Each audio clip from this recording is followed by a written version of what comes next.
Título 3. Dos direitos e vantagens. Capítulo 1. Do vencimento e da remuneração. Artigo 40. Vencimento é a retribuição pecuniária pelo exercício de cargo público, com valor fixado em lei. Parágrafo único. Revogado. Artigo 41. Remuneração é o vencimento do cargo efetivo, acrescido das vantagens pecuniárias permanentes estabelecidas em lei. Parágrafo 1º. A remuneração do servidor investido em função ou cargo em comissão será paga na forma prevista no artigo 62. Parágrafo 2º. O servidor investido em cargo em comissão de órgão ou entidade diversa da de sua lotação receberá a remuneração de acordo com o estabelecido no parágrafo 1º do artigo 93. Parágrafo 3º. O vencimento do cargo efetivo, acrescido das vantagens de caráter permanente, é irredutível. Parágrafo 4º. É assegurada a isonomia de vencimentos para cargos de atribuições iguais ou assemelhadas do mesmo poder, ou entre servidores dos três poderes, ressalvadas as vantagens de caráter individual e as relativas à natureza ou ao local de trabalho. Parágrafo 5º. Nenhum servidor receberá remuneração inferior ao salário mínimo. Artigo 42. Nenhum servidor poderá perceber, mensalmente, a título de remuneração, importância superior à soma dos valores percebidos como remuneração, em espécie, a qualquer título, no âmbito dos respectivos poderes, pelos ministros de Estado, por membros do Congresso Nacional, e ministros do Supremo Tribunal Federal. Parágrafo único. Excluem-se do teto de remuneração as vantagens previstas nos incisos 2 a 7 do artigo 61. Artigo 43. Revogado. Artigo 44. O servidor perderá. Inciso 1º. A remuneração do dia em que faltar ao serviço, sem motivo justificado.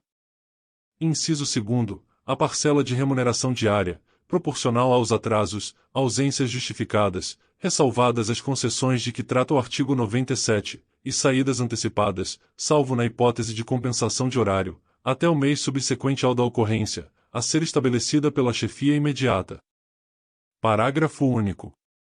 As faltas justificadas, decorrentes de caso fortuito ou de força maior, poderão ser compensadas a critério da chefia imediata, sendo assim consideradas como efetivo exercício. Artigo 45. Salvo por imposição legal, ou mandado judicial, nenhum desconto incidirá sobre a remuneração ou provento. Parágrafo 1º. Revogado. Parágrafo 2º. Revogado. Artigo 46. As reposições e indenizações ao erário, atualizadas até 30 de junho de 1994, serão previamente comunicadas ao servidor ativo, aposentado ou ao pensionista, para pagamento, no prazo máximo de 30 dias, podendo ser parceladas, a pedido do interessado. Parágrafo 1º. O valor de cada parcela não poderá ser inferior ao correspondente a 10% da remuneração, provento ou pensão. Parágrafo 2º. Quando o pagamento indevido houver ocorrido no mês anterior ao do processamento da folha, a reposição será feita imediatamente, em uma única parcela. Parágrafo 3º. Na hipótese de valores recebidos em decorrência de cumprimento à decisão liminar, à tutela antecipada, ou à sentença que venha a ser revogada ou rescindida, serão eles atualizados até a data da reposição. Artigo 47. O servidor em débito com o erário, que for demitido, exonerado, ou que tiver sua aposentadoria ou disponibilidade cassada, terá o prazo de 60 dias para quitar o débito. Parágrafo único. A não quitação do débito no prazo previsto, implicará sua inscrição em dívida ativa. Artigo 48.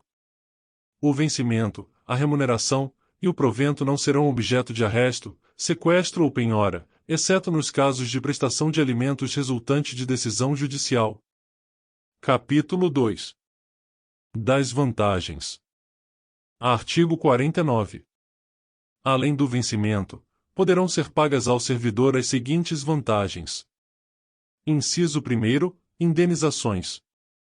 Inciso 2º, gratificações. Inciso 3º, adicionais. Parágrafo 1º. As indenizações não se incorporam ao vencimento ou provento para qualquer efeito. Parágrafo 2º. as gratificações e os adicionais incorporam-se ao vencimento ou provento, nos casos e condições indicados em lei. Artigo 50. As vantagens pecuniárias não serão computadas, nem acumuladas, para efeito de concessão de quaisquer outros acréscimos pecuniários ulteriores, sob o mesmo título ou idêntico fundamento. Seção 1. Das indenizações. Artigo 51. Constituem indenizações ao servidor. Inciso 1º, a ajuda de custo. Inciso 2º, diárias.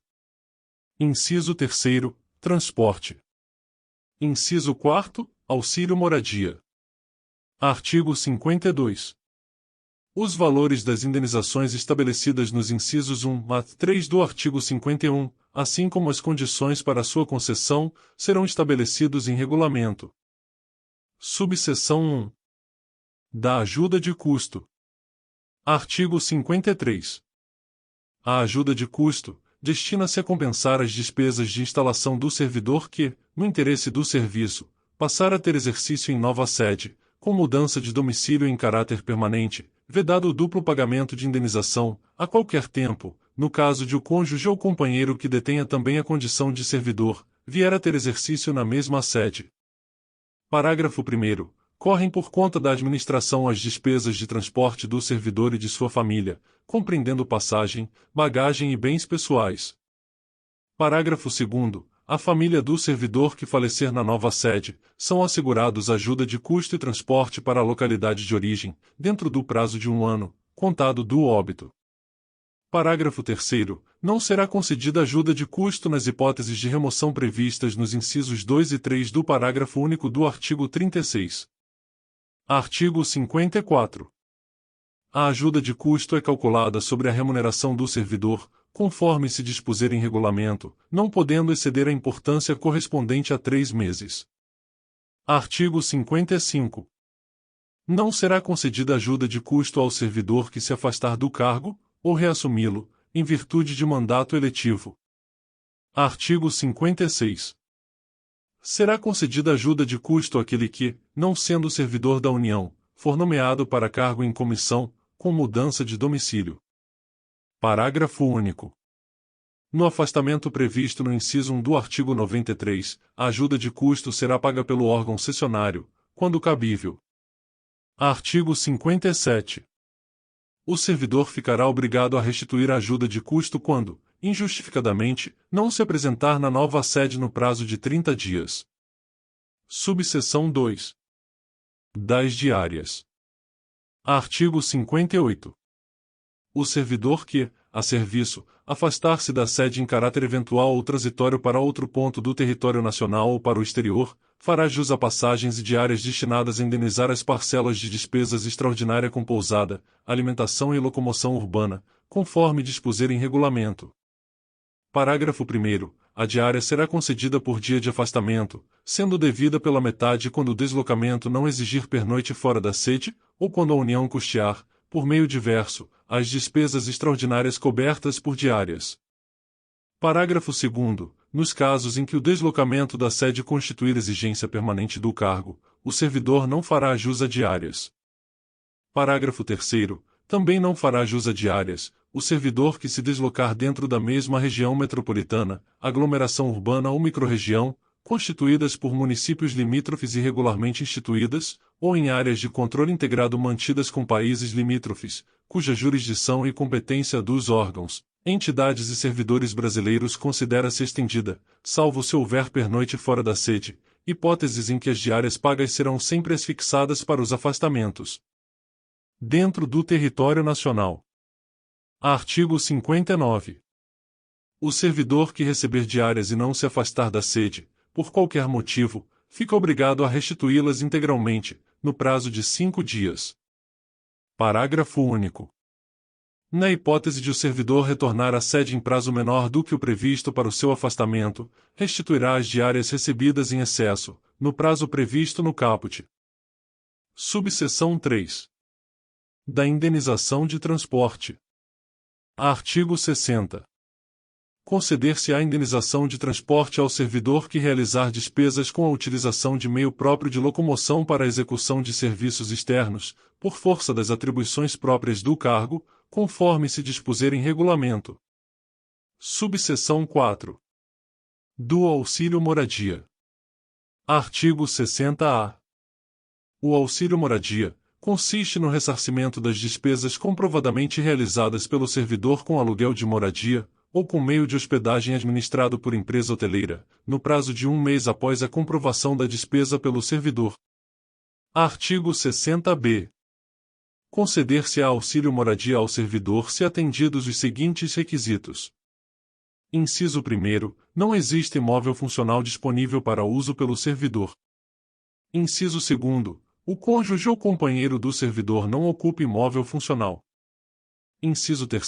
O servidor ou seu cônjuge ou companheiro não seja ou tenha sido proprietário, promitente comprador, cessionário ou promitente cessionário de imóvel no município aonde for exercer o cargo, incluída a hipótese de lote edificado sem averbação de construção, nos 12 meses que antecederem a sua nomeação.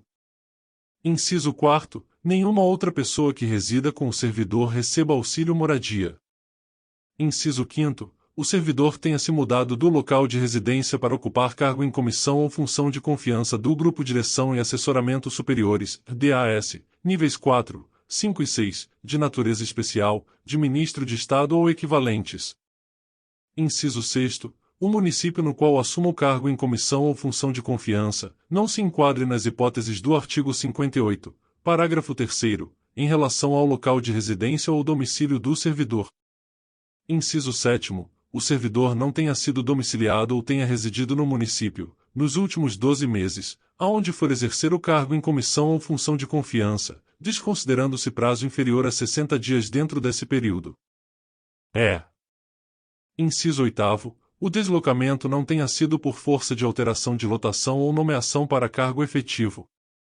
Inciso 9. O deslocamento tenha ocorrido após 30 de junho de 2006. Parágrafo único. Para fins do inciso 7, não será considerado o prazo no qual o servidor estava ocupando outro cargo em comissão relacionado no inciso 5. Artigo 60-C. Artigo 60-D. O valor mensal do auxílio moradia é limitado a 25% do valor do cargo em comissão, função comissionada, ou cargo de ministro de Estado ocupado. Parágrafo 1º. O valor do auxílio moradia não poderá superar 25% da remuneração de ministro de Estado. Parágrafo 2º. Independentemente do valor do cargo em comissão ou função comissionada, fica garantido a todos os que preencherem os requisitos o ressarcimento até o valor de R$ 1.800. Parágrafo 3º. Vigência encerrada. Parágrafo 4º. Vigência encerrada. Artigo 60-I. No caso de falecimento, exoneração, colocação de imóvel funcional à disposição do servidor, ou aquisição de imóvel, o auxílio moradia continuará sendo pago por 1 mês. Seção 2. Das gratificações e adicionais. Artigo 61. Além do vencimento e das vantagens previstas nesta lei, serão deferidos aos servidores as seguintes retribuições, gratificações e adicionais. Inciso 1. Retribuição pelo exercício de função de direção, chefia e assessoramento. Inciso 2. Gratificação natalina. Inciso 3. Revogado. Inciso 4. Adicional pelo exercício de atividades insalubres, perigosas ou penosas. Inciso 5. Adicional pela prestação de serviço extraordinário. Inciso 6. Adicional noturno. Inciso 7. Adicional de férias. Inciso 8. Outros, relativos ao local ou à natureza do trabalho. Inciso 9. Gratificação por encargo de curso ou concurso. Subseção 1. Da retribuição pelo exercício de função de direção, chefia e assessoramento. Artigo 62. Ao servidor ocupante de cargo efetivo investido em função de direção, chefia ou assessoramento, cargo de provimento em comissão ou de natureza especial é devida retribuição pelo seu exercício. Parágrafo único. Lei específica estabelecerá a remuneração dos cargos em comissão de que trata o inciso 2 do artigo 9º. Artigo 62-A. Fica transformada em vantagem pessoal, nominalmente identificada, VPNI, a incorporação da retribuição pelo exercício de função de direção, chefia ou assessoramento, cargo de provimento em comissão ou de natureza especial a que se referem os artigos 3º e 10 da Lei nº 8.911, de 11 de julho de 1994, e o artigo 3º da Lei nº 9.624, de 2 de abril de 1998. Parágrafo único. A VPNI de que trata o caput deste artigo somente estará sujeita às revisões gerais de remuneração dos servidores públicos federais. Subseção 2. Da gratificação natalina. Artigo 63. A gratificação natalina corresponde a 1/12 avós da remuneração a que o servidor fizer jus no mês de dezembro, por mês de exercício no respectivo ano. Parágrafo único. A fração igual ou superior a 15 dias será considerada como mês integral. Artigo 64. A gratificação será paga até o dia 20 do mês de dezembro de cada ano. Parágrafo único. Vetado. Artigo 65. O servidor exonerado perceberá sua gratificação natalina, proporcionalmente aos meses de exercício, calculada sobre a remuneração do mês da exoneração. Artigo 66. A gratificação natalina não será considerada para cálculo de qualquer vantagem pecuniária. Subseção 3. Do adicional por tempo de serviço. Artigo 67. Revogado. Subseção 4. Dos adicionais de insalubridade, periculosidade ou atividades penosas. Artigo 68. Os servidores que trabalhem com habitualidade, em locais insalubres ou em contato permanente com substâncias tóxicas, radioativas, ou com risco de vida, fazem jus a um adicional sobre o vencimento do cargo efetivo. Parágrafo 1º. O servidor que fizer jus aos adicionais de insalubridade e de periculosidade, deverá optar por um deles. Parágrafo 2º. O direito ao adicional de insalubridade ou periculosidade cessa com a eliminação das condições ou dos riscos que deram causa à sua concessão.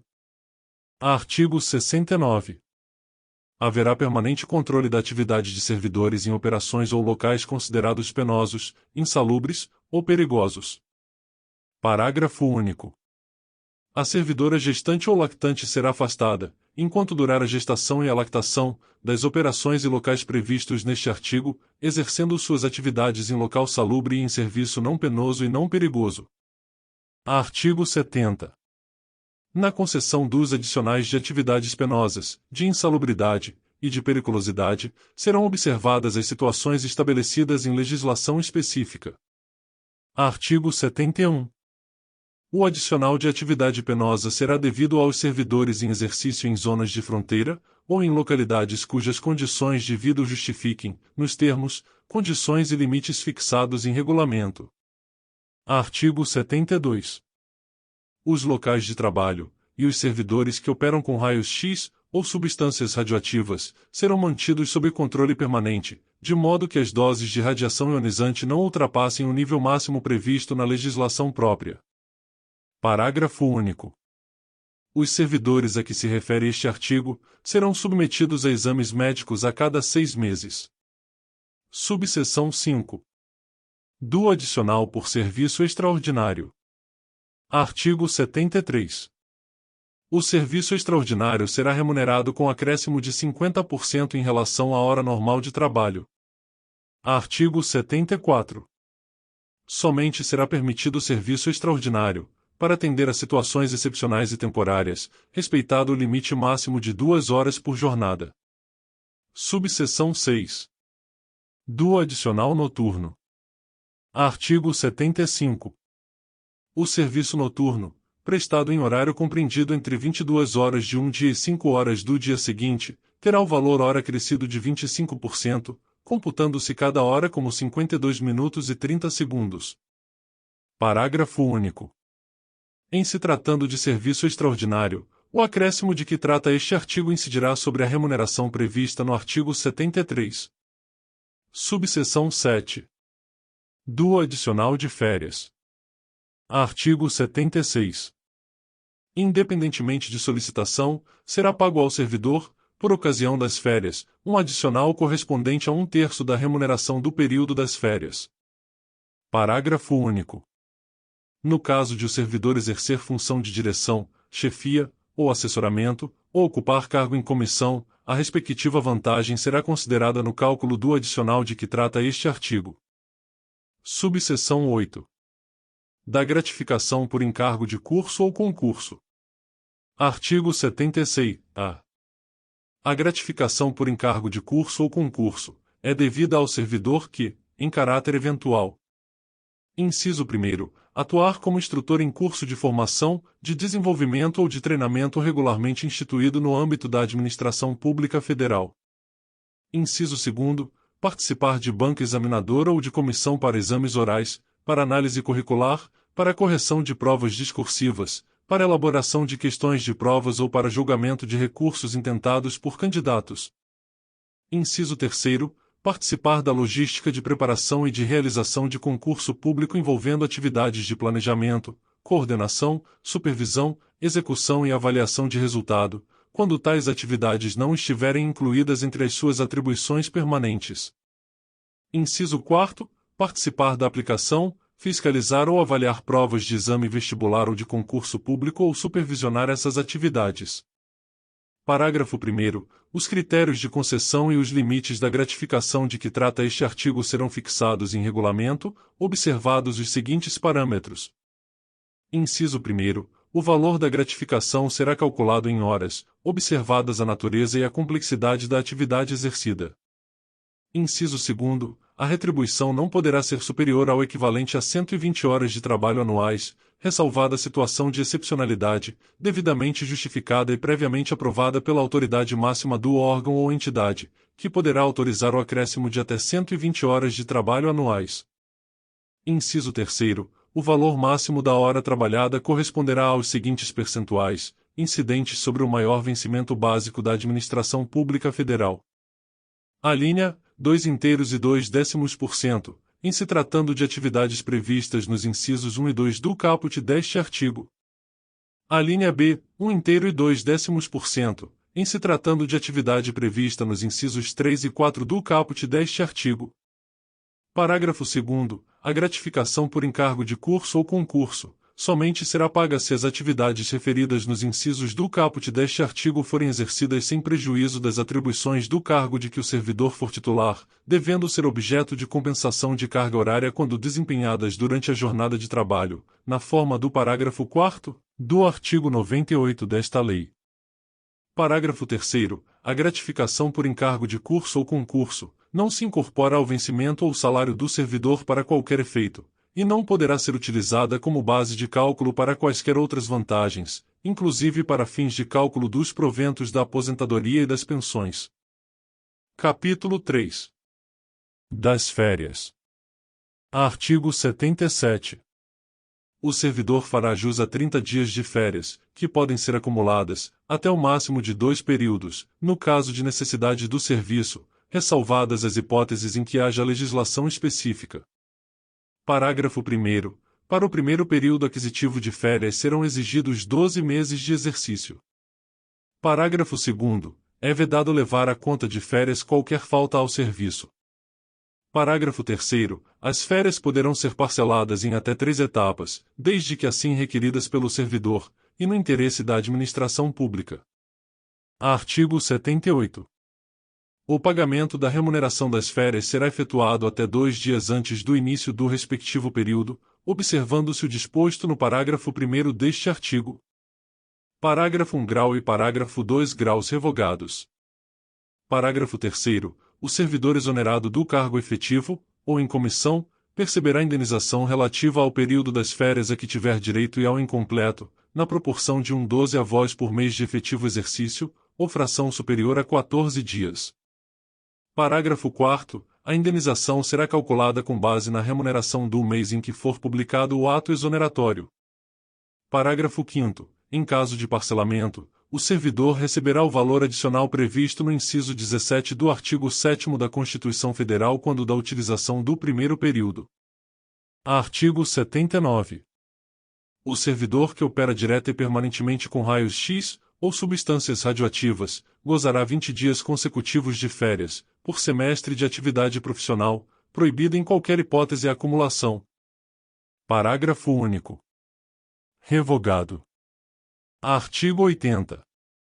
As férias somente poderão ser interrompidas por motivo de calamidade pública, comoção interna, convocação para júri, serviço militar ou eleitoral, ou por necessidade do serviço declarada pela autoridade máxima do órgão ou entidade. Parágrafo único. O restante do período interrompido será gozado de uma só vez, observado o disposto no artigo 77. Capítulo 4. Das licenças. Seção 1. Disposições gerais. Artigo 81. Conceder-se-á ao servidor licença. Inciso 1. Por motivo de doença em pessoa da família. Inciso 2. Por motivo de afastamento do cônjuge ou companheiro. Inciso 3. Para o serviço militar. Inciso 4. Para atividade política. Inciso 5. Para capacitação. Inciso 6. Para tratar de interesses particulares. Inciso 7. Para desempenho de mandato classista. Parágrafo 1º. A licença prevista no inciso 1 do caput deste artigo, bem como cada uma de suas prorrogações, serão precedidas de exame por perícia médica oficial, observado o disposto no artigo 204 desta lei. Parágrafo 2º. Revogado. Parágrafo 3º. É vedado o exercício de atividade remunerada durante o período da licença prevista no inciso 1 deste artigo. Artigo 82. A licença concedida dentro de 60 dias do término de outra da mesma espécie, será considerada como prorrogação. Seção 2. Da licença por motivo de doença em pessoa da família. Artigo 83.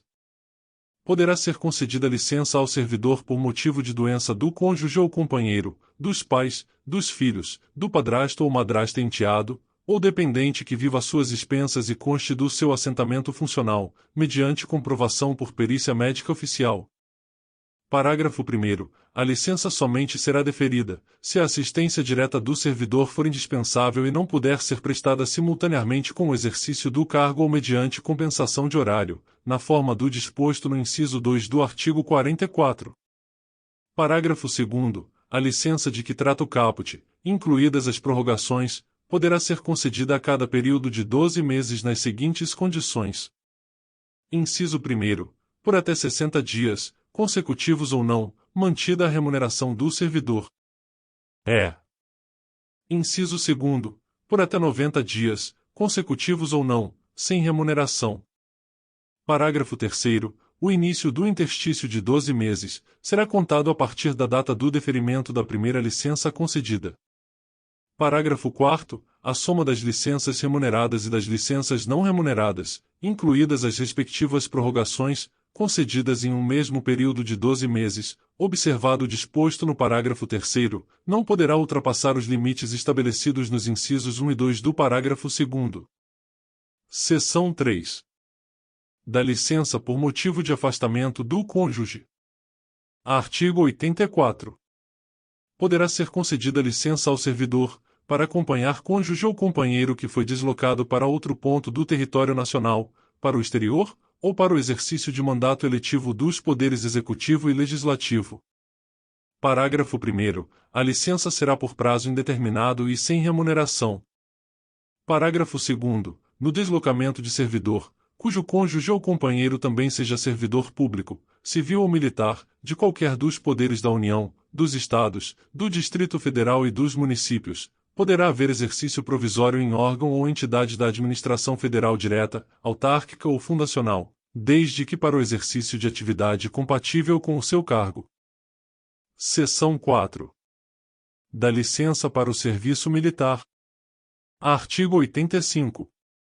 Ao servidor convocado para o serviço militar, será concedida licença, na forma e condições previstas na legislação específica. Parágrafo único.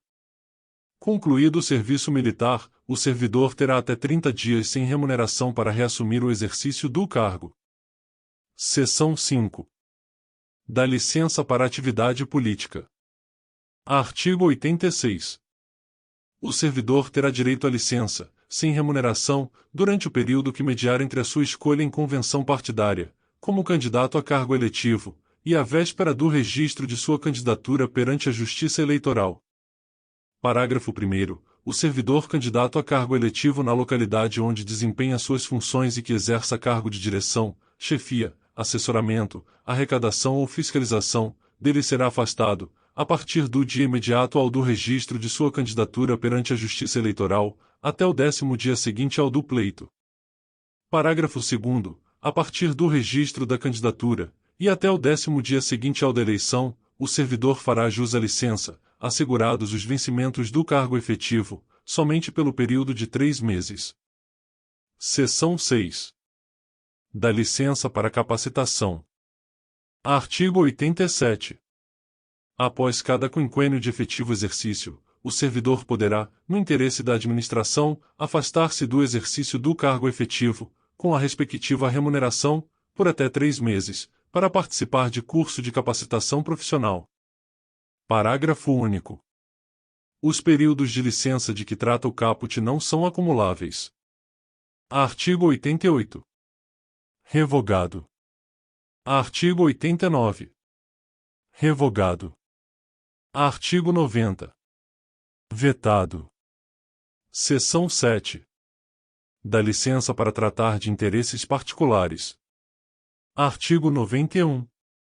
A critério da administração, poderão ser concedidas ao servidor ocupante de cargo efetivo, desde que não esteja em estágio probatório, licenças para o trato de assuntos particulares pelo prazo de até 3 anos consecutivos, sem remuneração. Parágrafo único. A licença poderá ser interrompida, a qualquer tempo, a pedido do servidor ou no interesse do serviço. Seção 8. Da licença para o desempenho de mandato classista. Artigo 92. É assegurado ao servidor o direito à licença sem remuneração, para o desempenho de mandato em confederação, federação, associação de classe de âmbito nacional, sindicato representativo da categoria ou entidade fiscalizadora da profissão ou, ainda, para participar de gerência ou administração em sociedade cooperativa constituída por servidores públicos para prestar serviços a seus membros, observado o disposto na alínea C do inciso 8 do artigo 102 desta lei, conforme disposto em regulamento e observados os seguintes limites. Inciso 1º. Para entidades com até 5.000 associados, 2 servidores. Inciso 2º. Para entidades com 5.001 a 30.000 associados, 4 servidores. Inciso 3º. Para entidades com mais de 30.000 associados, 8 servidores. Parágrafo 1º. Somente poderão ser licenciados os servidores eleitos para cargos de direção ou de representação nas referidas entidades, desde que cadastradas no órgão competente. Parágrafo 2º. A licença terá duração igual à do mandato, podendo ser renovada, no caso de reeleição. Capítulo 5. Dos afastamentos. Seção 1. Do afastamento para servir a outro órgão ou entidade. Artigo 93. O servidor poderá ser cedido para ter exercício em outro órgão ou entidade dos poderes da União, dos Estados, ou do Distrito Federal e dos municípios, nas seguintes hipóteses. Inciso 1º, para exercício de cargo em comissão ou função de confiança. Inciso 2º, em casos previstos em leis específicas.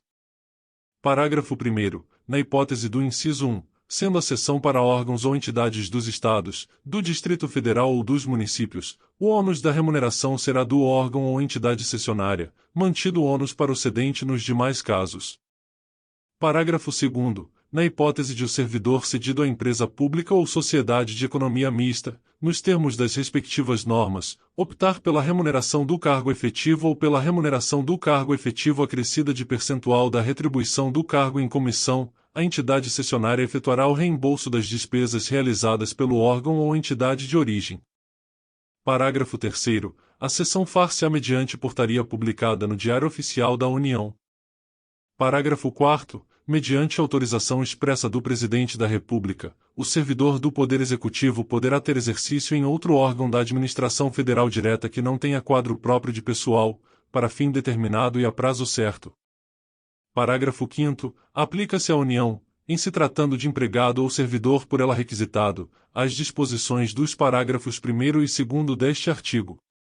Parágrafo 6º. As seções de empregados de empresa pública ou de sociedade de economia mista, que receba recursos de Tesouro Nacional para o custeio total ou parcial da sua folha de pagamento de pessoal, independem das disposições contidas nos incisos 1 e 2 e parágrafos 1º e 2º deste artigo, ficando o exercício do empregado cedido condicionado à autorização específica do Ministério do Planejamento, Orçamento e Gestão, exceto nos casos de ocupação de cargo em comissão ou função gratificada.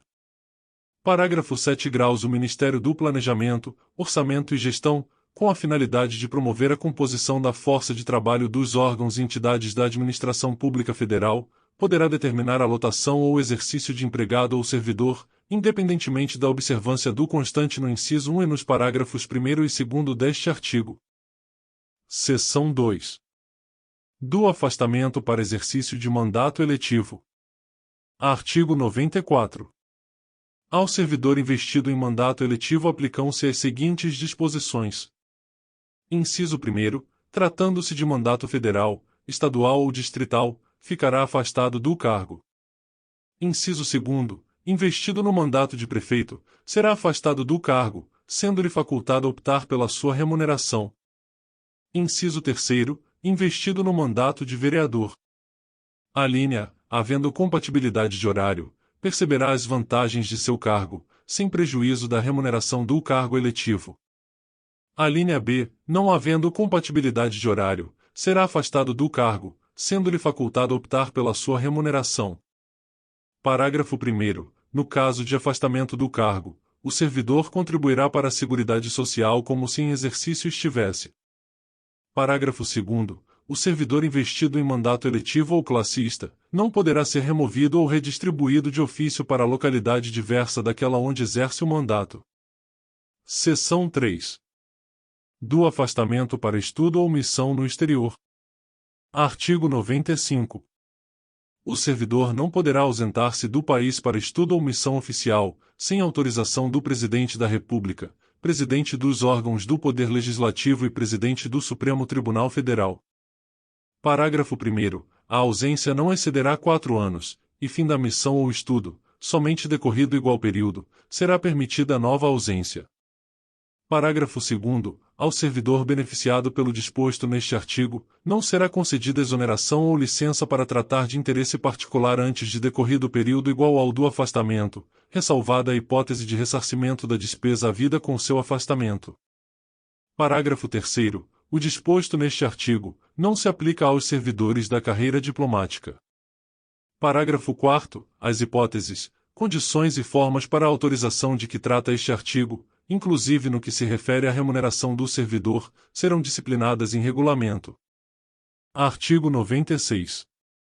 O afastamento de servidor para servir em organismo internacional de que o Brasil participe ou com o qual coopere dar-se-á com perda total da. Seção 4. Do afastamento para participação em programa de pós-graduação estrito sensu no país. Artigo 96-A. O servidor poderá, no interesse da administração, e desde que a participação não possa ocorrer simultaneamente com o exercício do cargo ou mediante compensação de horário, afastar-se do exercício do cargo efetivo, com a respectiva remuneração, para participar em programa de pós-graduação estrito sensu em instituição de ensino superior no país. Parágrafo 1º. Ato do dirigente máximo do órgão ou entidade definirá, em conformidade com a legislação vigente, os programas de capacitação e os critérios para participação em programas de pós-graduação no país, com ou sem afastamento do servidor, que serão avaliados por um comitê constituído para este fim. Parágrafo 2º. Os afastamentos para realização de programas de mestrado e doutorado, somente serão concedidos aos servidores titulares de cargos efetivos no respectivo órgão ou entidade há pelo menos 3 anos para mestrado e 4 anos para doutorado, incluído o período de estágio probatório, que não tenham se afastado por licença para tratar de assuntos particulares para gozo de licença capacitação ou com fundamento neste artigo nos 2 anos anteriores à data da solicitação de afastamento. Parágrafo 3º. Os afastamentos para a realização de programas de pós-doutorado somente serão concedidos aos servidores titulares de cargos efetivo no respectivo órgão ou entidade há pelo menos 4 anos, incluído o período de estágio probatório, e que não tenham se afastado por licença para tratar de assuntos particulares ou com fundamento neste artigo, nos 4 anos anteriores à data da solicitação de afastamento.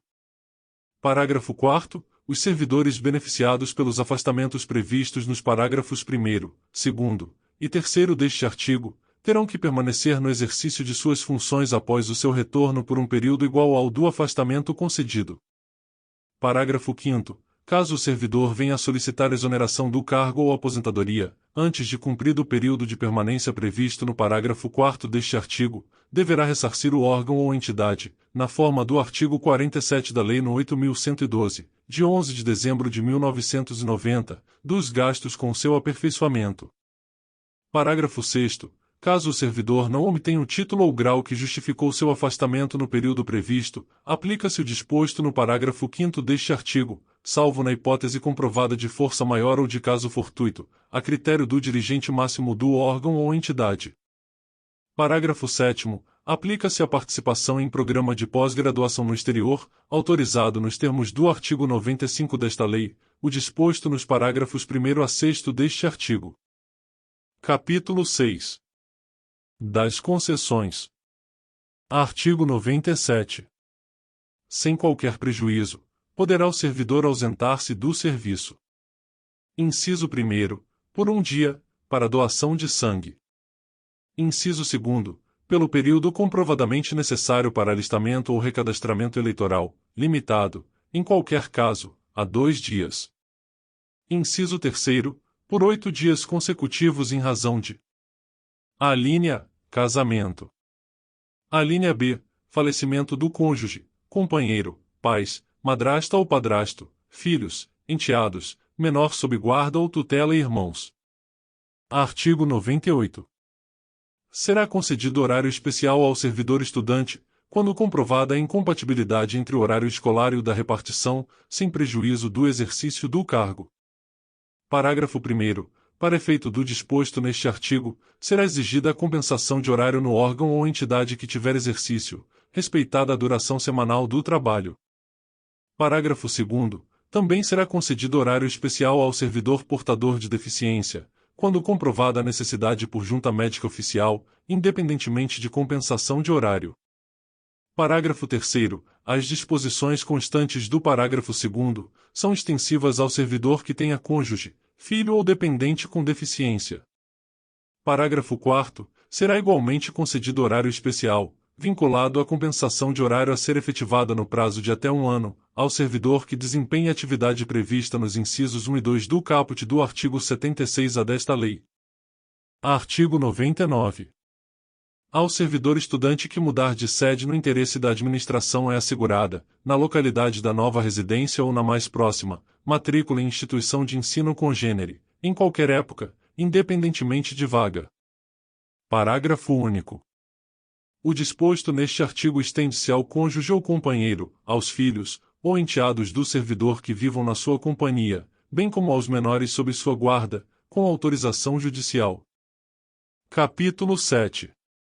Do tempo de serviço. Artigo 100. É contado para todos os efeitos o tempo de serviço público federal, inclusive o prestado às Forças Armadas. Artigo 101. A apuração do tempo de serviço será feita em dias, que serão convertidos em anos, considerado o ano como de 365 dias. Parágrafo único. Revogado. Artigo 102. Além das ausências ao serviço previstas no artigo 97, são considerados como de efetivo exercício os afastamentos em virtude de: inciso 1º, férias.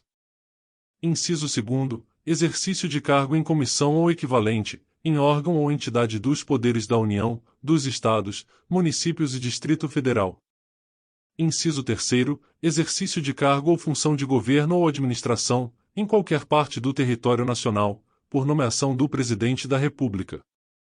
Inciso 4º, participação em programa de treinamento regularmente instituído ou em programa de pós-graduação estrito sensu no país, conforme dispuser o regulamento. Inciso 5º, desempenho de mandato eletivo federal, estadual, municipal ou do Distrito Federal, exceto para promoção por merecimento. Inciso 6º, júri e outros serviços obrigatórios por lei. Inciso 7º, missão ou estudo no exterior, quando autorizado o afastamento, conforme dispuser o regulamento. Inciso 8º, licença. Alínea A, a gestante, a adotante e a paternidade. Alínea B, para tratamento da própria saúde, até o limite de 24 meses, cumulativo ao longo do tempo de serviço público prestado à União, em cargo de provimento efetivo. Alínea C, para o desempenho de mandato classista ou participação de gerência ou administração em sociedade cooperativa constituída por servidores para prestar serviços a seus membros, exceto para efeito de promoção por merecimento. Alínea D, por motivo de acidente em serviço ou doença profissional. Alínea I, para capacitação, conforme dispuser o regulamento. Alínea F, por convocação para o serviço militar. Inciso 9º, deslocamento para a nova sede de que trata o artigo 18. Inciso 10, participação em competição desportiva nacional ou convocação para integrar representação desportiva nacional, no país ou no exterior, conforme disposto em lei específica. Inciso 11, afastamento para servir em organismo internacional de que o Brasil participe ou com o qual coopere. Artigo 103. Contar-se-á apenas para efeito de aposentadoria e disponibilidade. Inciso 1º, o tempo de serviço público prestado aos Estados, municípios e Distrito Federal. Inciso 2º, a licença para tratamento de saúde de pessoal da família do servidor, com remuneração, que exceder a 30 dias em período de 12 meses. Inciso 3º, a licença para atividade política, no caso do artigo 86, parágrafo 2º. Inciso 4º, o tempo correspondente ao desempenho de mandato eletivo federal, estadual, municipal ou distrital, anterior ao ingresso no serviço público federal. Inciso 5º, o tempo de serviço em atividade privada, vinculada à Previdência Social. Inciso 6º, o tempo de serviço relativo a tiro de guerra. Inciso 7º, o tempo de licença para tratamento da própria saúde que exceder o prazo a que se refere a linha B do inciso 8 do artigo 102. Parágrafo 1º, o tempo em que o servidor esteve aposentado será contado apenas para nova aposentadoria. Parágrafo 2º, será contado em dobro o tempo de serviço prestado às Forças Armadas em operações de guerra. Parágrafo 3º, é vedada a contagem cumulativa de tempo de serviço prestado concomitantemente em mais de um cargo ou função de órgão ou entidades dos poderes da União, Estado, Distrito Federal e Município, autarquia, fundação pública, sociedade de economia mista e empresa pública. Capítulo 8. Do direito de petição. Artigo 104. É assegurado ao servidor o direito de requerer aos poderes públicos, em defesa de direito ou interesse legítimo. Artigo 105. O requerimento será dirigido à autoridade competente para decidi-lo, e encaminhado por intermédio daquela que estiver imediatamente subordinado ao requerente. Artigo 106. Cabe pedido de reconsideração à autoridade que houver expedido o ato ou proferido a primeira decisão, não podendo ser renovado. Parágrafo único. O requerimento e o pedido de reconsideração de que tratam os artigos anteriores deverão ser despachados no prazo de 5 dias e decididos dentro de 30 dias. Artigo 107. Caberá recurso. Inciso 1º, do indeferimento do pedido de reconsideração. Inciso 2º, das decisões sobre os recursos sucessivamente interpostos. Parágrafo 1º. O recurso será dirigido à autoridade imediatamente superior a que tiver expedido o ato ou proferido a decisão, e, sucessivamente, em escala ascendente, às demais autoridades. Parágrafo 2º. O recurso será encaminhado por intermédio da autoridade a que estiver imediatamente subordinado o requerente. Artigo 108. O prazo para interposição de pedido de reconsideração ou de recurso é de 30 dias, a contar da publicação ou da ciência, pelo interessado, da decisão recorrida. Artigo 109. O recurso poderá ser recebido com efeito suspensivo, a juízo da autoridade competente. Parágrafo único. Em caso de provimento do pedido de reconsideração ou do recurso, os efeitos da decisão retroagirão à data do ato impugnado. Artigo 110. O direito de requerer prescreve. Inciso 1º, em 5 anos, quanto aos atos de demissão e de cassação de aposentadoria ou disponibilidade, ou que afetem interesse patrimonial e créditos resultantes das relações de trabalho. Inciso 2º, em 120 dias, nos demais casos, salvo quando outro prazo for fixado em lei. Parágrafo único. O prazo de prescrição será contado da data da publicação do ato impugnado ou da data da ciência pelo interessado, quando o ato não for publicado. Artigo 111. O pedido de reconsideração e o recurso, quando cabíveis, interrompem a prescrição. Artigo 112. A prescrição é de ordem pública, não podendo ser relevada pela administração. Artigo 113. Para o exercício do direito de petição, é assegurada a vista do processo ou documento, na repartição, ao servidor ou ao procurador por ele constituído. Artigo 114. A administração deverá rever seus atos, a qualquer tempo, quando eivados de ilegalidade. Artigo 115. São fatais e improrrogáveis os prazos estabelecidos neste capítulo, salvo motivo de força maior. Se gostar do conteúdo, dê um like e compartilhe. Ajude nosso canal a crescer. Não esqueça de se inscrever para sempre receber as atualizações das leis. E se não encontrar alguma lei que precise, deixe nos comentários para que possamos providenciar. Um forte abraço e até a próxima.